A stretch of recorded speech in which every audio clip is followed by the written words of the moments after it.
Viewers আসসালামু আলাইকুম। Gift পাওয়া টুনা ফিশ রান্না করছি, তাই আপনাদের সাথে একটু শেয়ার করছি।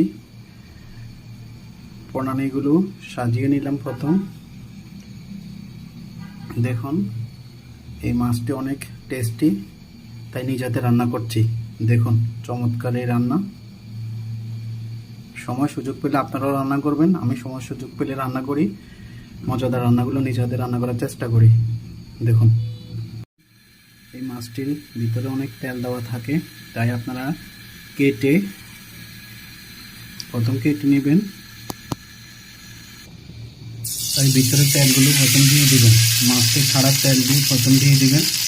তেলগুলো প্রথম দিয়ে দিবেন। এখানে যত তেল আছে সবগুলো তেল দিয়ে দিবেন।